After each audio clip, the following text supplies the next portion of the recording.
When you make a film, you are the only one who exactly knows what should be in the film. The same way with a photograph. When I prepared my first fiction in 1954, La Pointe Courte, I had done a lot of photos to give myself ideas how I would frame and understand the people, speak with them, giving them images of themselves, you know. I'm interested in that way. I love to be a filmmaker because it includes light, dialogue, music, mixing, and the editing, which is such interesting screenwriting, you know. I'm passionate for that work. But sometimes I go back to still image, sometimes I mix them, sometimes I do an installation in which, you know, I use, well, it's offered to me. I can do whatever I wish. If it has a shape that can be shareable, that's what I want. I want people to share the image, not even sometimes understanding what I put in it. They have to use their own age, culture, feeling, ability to see. They have to use that to make the translation or the interpretation of what they see.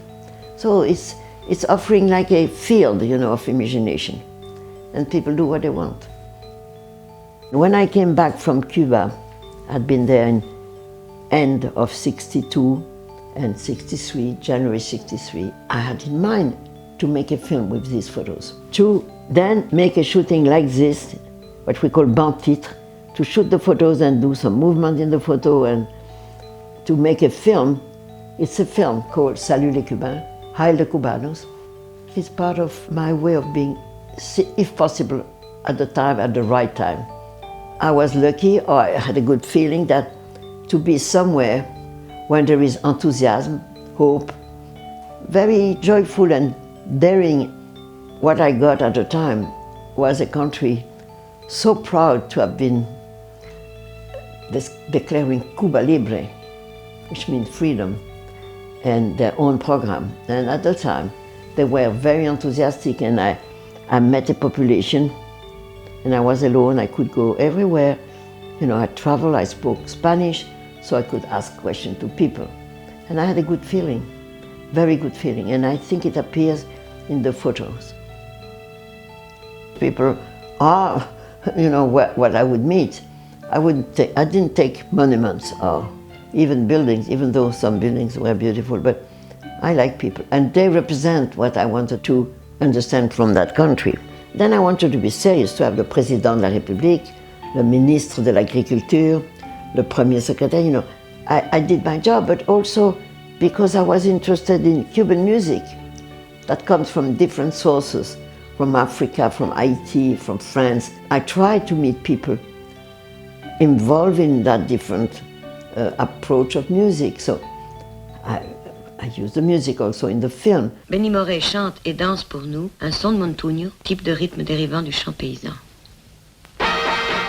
Que solo las cubanas acarician su cara, su cara, su cara. Que solo las cubanas acarician su cara. But as photography, I met strange people, very interesting, you know, and people in the street. They had that Cuban blood of dancing and loving cha-cha-cha and rumba and caguanca, a lot of local rhythm and songs, socialism and cha-cha-cha. Well, you know, it's still a country like South America, you know, they are related to music in a very strong way.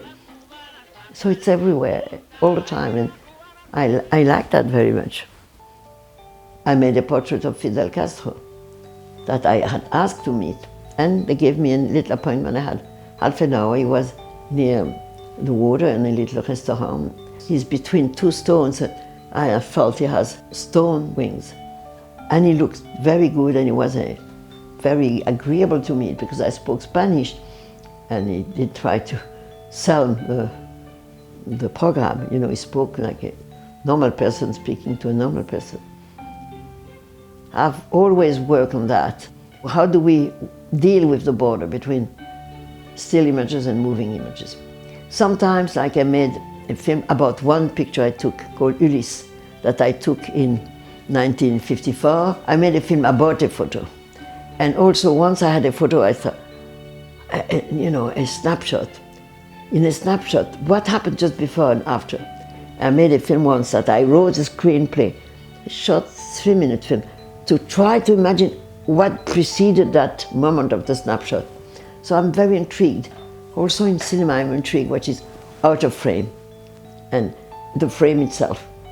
So in a third part of my life, which is now more than 10 years ago, I also did triptychs in which the middle doesn't move and the side move, because I want to reconcile, black and white and color, still image and movement, fiction and documentary. By using all these possibilities that are offered to us, I try to do something which is questioning the look of the people look at and the image itself.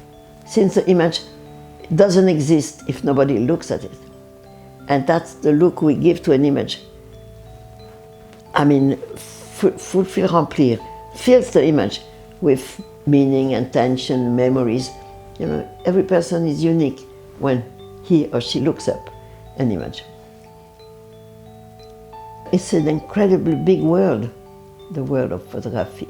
People can pick and choose what they wish, what they need, how it fulfills what we need. We need to be impressed. We need to be uplifted by emotion or by thoughts or by impression or by pleasure of the image. So all these things together are that many people love photography and many people do it.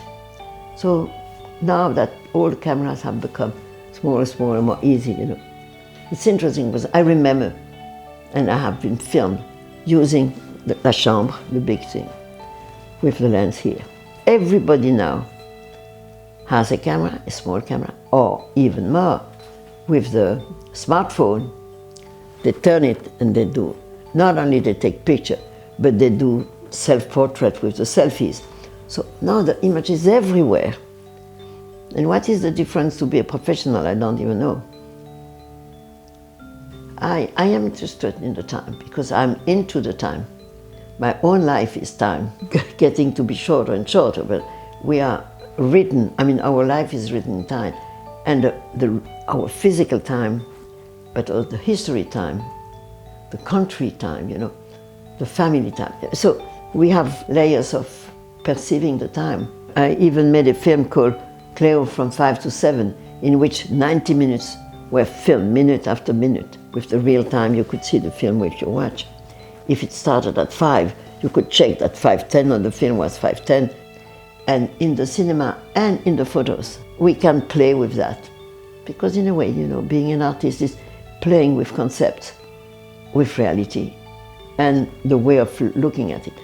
In a way, I try to reinvent reality, to make it be seen differently.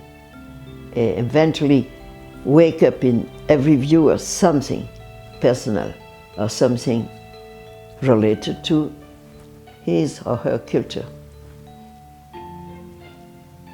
Wherever I travel, I end up trying to know more about the artists, why they do things, how they do it. And I learned a lot from them, and I also love them because they do something for us.